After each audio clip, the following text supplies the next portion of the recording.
Nung nasa ICU ka na, ano naramdaman mo? Doon na siya Wala pa rin malay? Isa.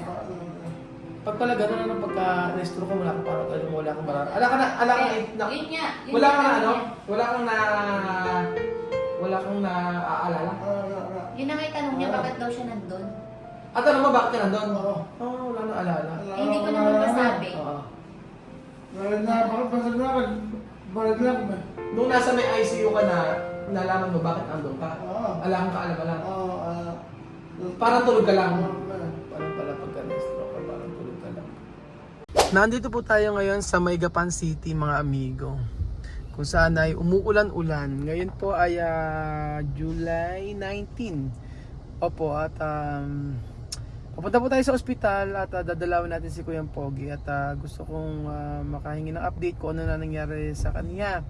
Kahapon po, nilabas na po siya sa may ward. At nung gabi nga pala, hindi ko na ikwento sa inyo, pinag-decision ako ni BD kung saan daw ilalagay siya, kung sa may solo o sa may kasama.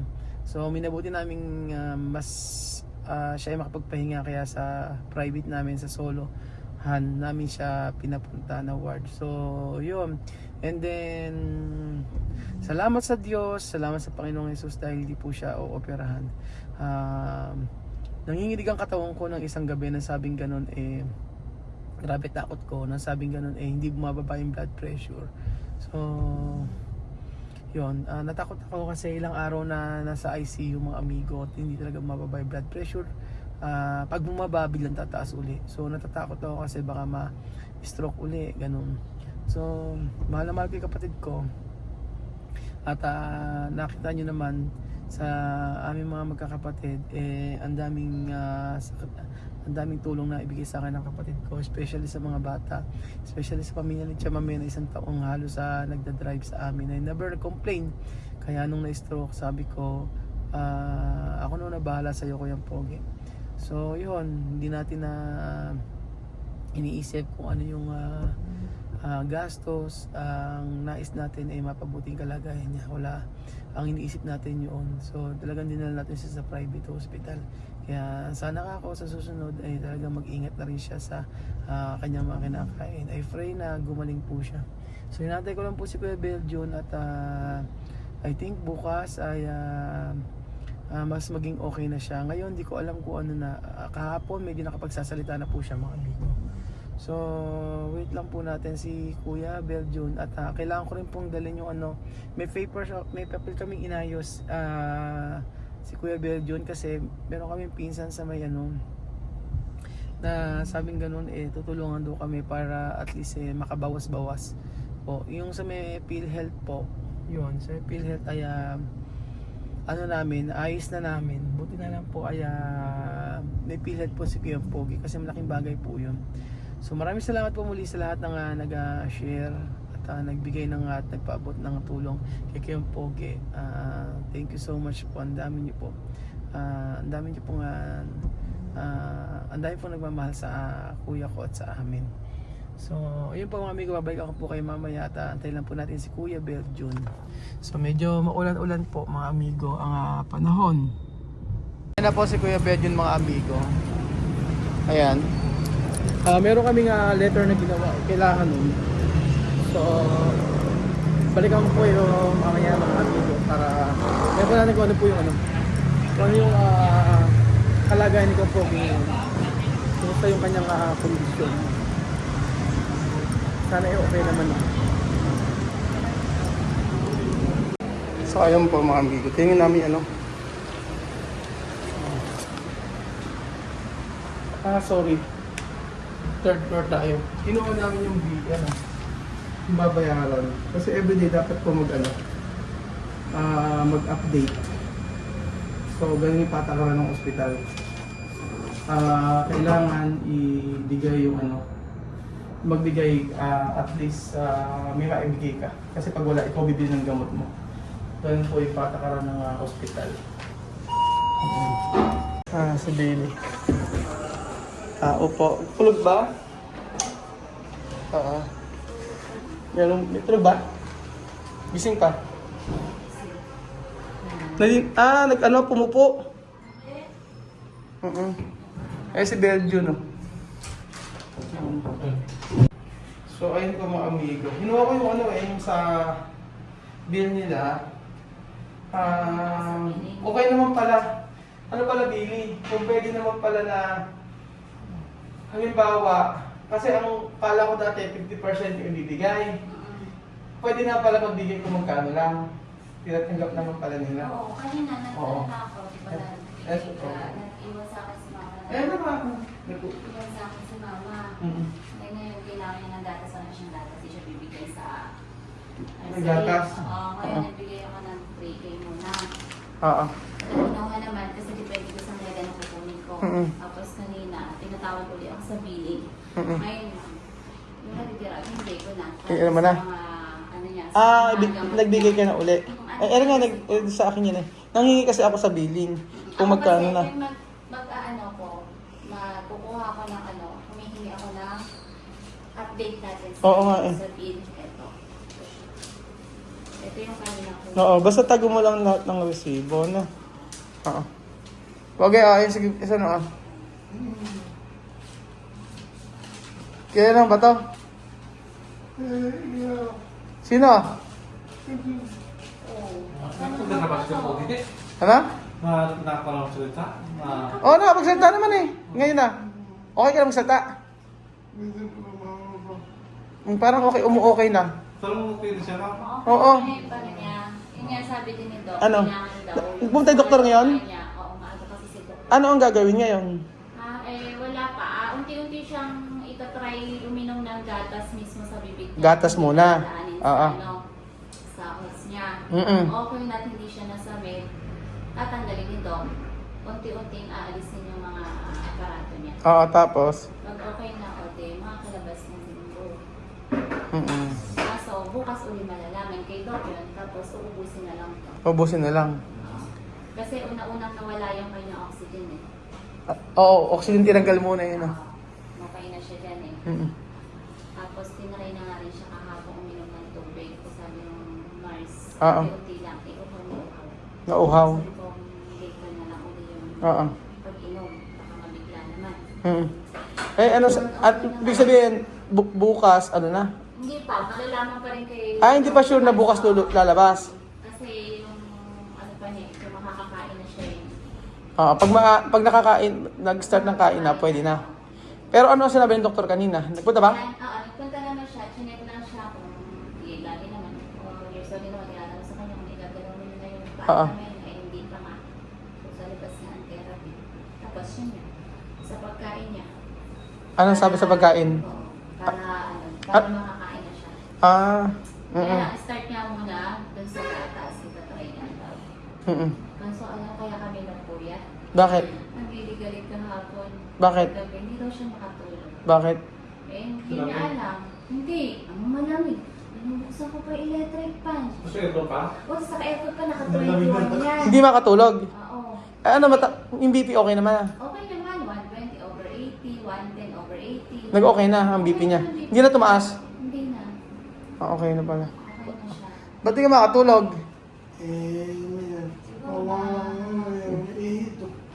Ano? Nahirapan daw siya. Ano mahirap?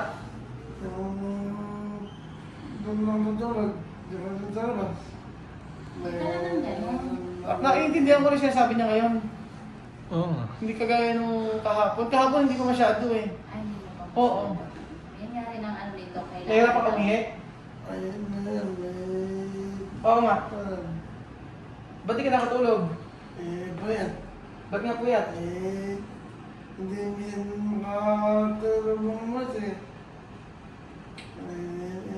Hindi ka komportable? Gusto mo kumain? Pero, ano? Hindi nga pa ako makakatulog ng bahay. Hindi ka makatulog sa bahay? Oo. Bakit? Sobrang init. Dito siya makatulog sa ba? Parang gusto mo mag-aircon ka. Hindi, gusto mo sa aircon. Eh di dito ka na lang muna hanggang sa maging okay ka. Hindi, bako lang. Dito, hindi nakakabitan na aircon. O dito, hindi ka kakapitan ng aircon. O, ayaw ba dito? Okay na. Electric fan. Hihingi tayo ng electric fan. Marami, dibiling nga. Hindi ka pwedeng mainit masyado. Ito nga eh, 28. Mas, Ano. mahirapan. Hindi naman ngayon mainit kasi Kasi tag-ulan.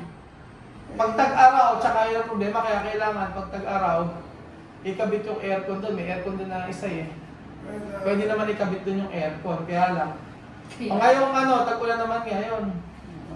Oo, kasi hindi pwede siya yung mainit. Sigurado, naku, baka may tumaas ang blood pressure mo. Oo, tinatong 2,000 birthdays yun. Sigurado tataas ang blood pressure, sabi niya. Mas naiintindihan ko siya ngayon. Nung unang-unang araw po, talagang hindi maintindihan sinasabi. Pero naging okay naman kanya, makita mo na. Punta siya sa nagpunta ka sa ICU nun yan. No, ICU. Nasa ICU talaga hindi mo malalaman. Talagang para siya ang gulay. Tapos buti na agapan. Kasi nung nasa ICU, talagang hindi mo na makakausap na maayos talaga to. Kaya ako natatakot. Tapos nung dinala nga dito nung nasa may ICU, hindi na nakakausap. Tapos nung dinala namin sa unang ospital, lalo doon, mas matindi. Ngayon okay, nakakausap ko naman mas okay na to kaysa Oo, yun. hindi kaya ako nataga. Oo. Mga Ay, pero ano nararamdaman mo ngayon? Wala naman. Oo. Yung sa ilong lang. Isa ilong lang, hindi ka komportable eh. Nung time na na-stroke ka, ano naiisip mo? Ano, mawala ka sa mundo?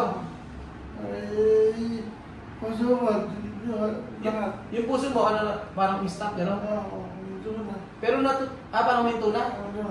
Dahil makasama ako, dahil yung kabila ko, dalawahan, yung kanan, Oo. yung kanan, yung dalawahan. Yung bang nung na-stroke ka, ng time na na-stroke ka, parang anong naramdaman mo? Nag-blackout yung mo? Yung mata mo, yung wala kang makita, gano'n? Kaya pa. Meron ka? Oo. Huminga, hindi. Hindi. Okay yung sa inga. Oo. Ano, nanikip yung dibdib mo, hindi naman. Hindi naman pinagdala ng dito. Hindi naman sakto ulo mo, gano'n. Hindi.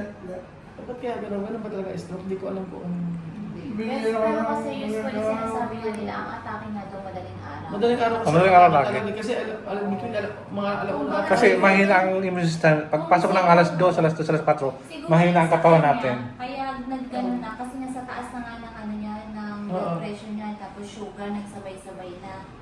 Yun ang sabi kasi nila. Mataas ang blood pressure niya, mataas ang sugar din niya. Oo. Cholesterol, Pag-uric niya, mataas na. mataas din. Uric daw, tsaka cholesterol.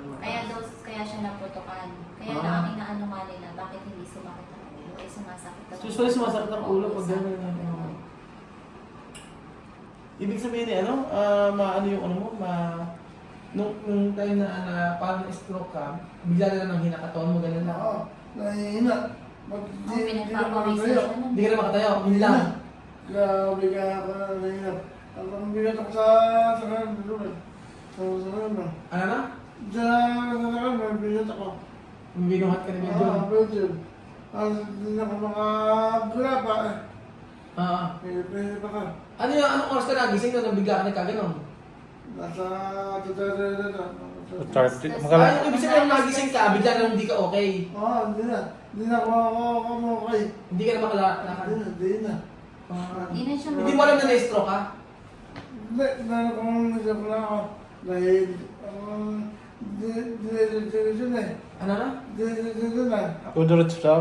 Diretso na. Dahil, kaya pa nag-7. Kaya nag-7. Pero ayaw Ano daw? Ano daw? Ikaw nag-driver. Ikaw nga daw kasi driver. Oo. Yung driver pa niya, iniisip niya. Oo.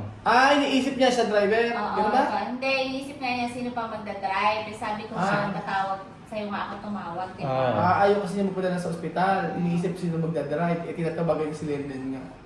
Tapos nung nasa ospital ka nang dinala, nung nasa ICU ka na, ano naramdaman mo naman? Doon na siya Wala pa rin malay? Pag pala gano'n na pagka na-stroke ka, wala ka para talagang wala ka marami. Ala ka na, Yun nga. Yun wala nga kang tanong ano? niya.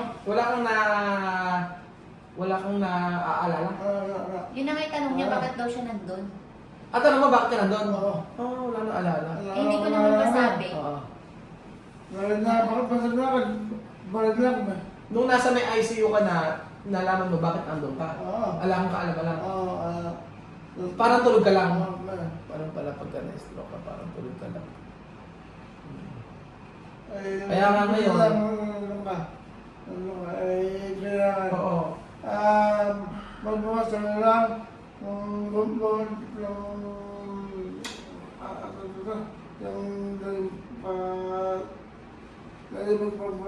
sa yung tao. Ano lang? Dahan-dahan. Dahan-dahan, sige. Dahan-dahan na magbigay ng yung taong gusto. Kasi, yung para sa akin, babalik din pa yan.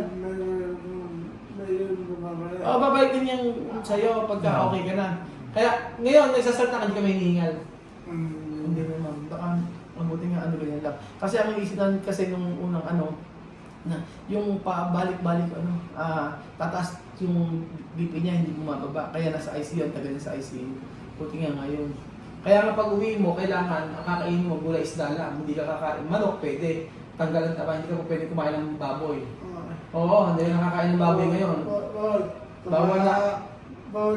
Bawal soft drinks, bawal ka... Alak, bawal na alak. Bawal alak, bawal Naantay ka pa naman ni Kuya. bawal alak. Pag lumayas ako, dahil nag-iingit na yung Huwag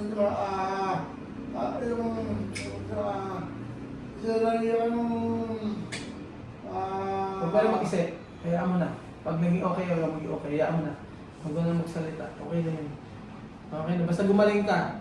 Pag gumaling ka, pagkain mo, dapat talaga gulay, isda, yun lang kakainin mo. Kasi kami, ngayon nag-exercise na kami, hindi kagaya dati, natakot kami. Ayun na, ayaw namin magkaganyan. Kaya ikaw mag-ano ka.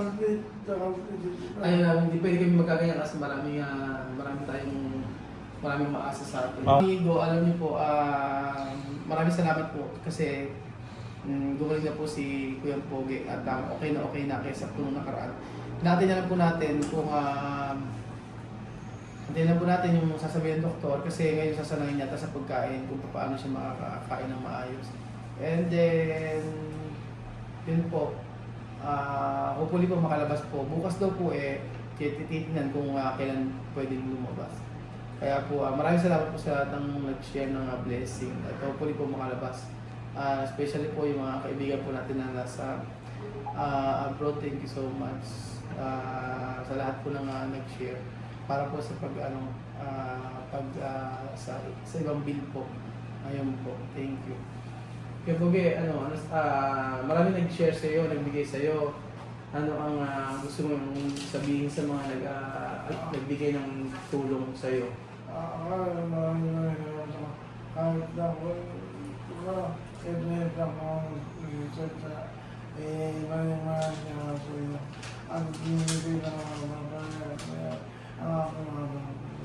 Kaya nga sa susunod, kumain ka na ng masustansyang pagkain, gulay lang, tsaka yung prutas at tsaka isda. Maraming salamat daw, sabi ni Kuya Pogi sa mga tulong na ibinigay niyo po. So, alagaan yung katawan. Alagaan talaga yung katawan. So, yun po mga amigo, i-update ko po kayo bukas kung ano po ang nangyari. Lagi naman ako napunta rito. Sumasaglit ako kahit pa paano para matingnan kung okay na. Pero yung sa pagkasalsal na, ang laki po ng improvement kaysa po nung nakaraan, talagang hindi namin naiintindihan. Ngayon, bulol pa rin pero naiintindihan naman na kahit pa paano. So yun po mga amigo, thank you so much po at salamat po sa inyong pagsuporta. God bless po mga amigo.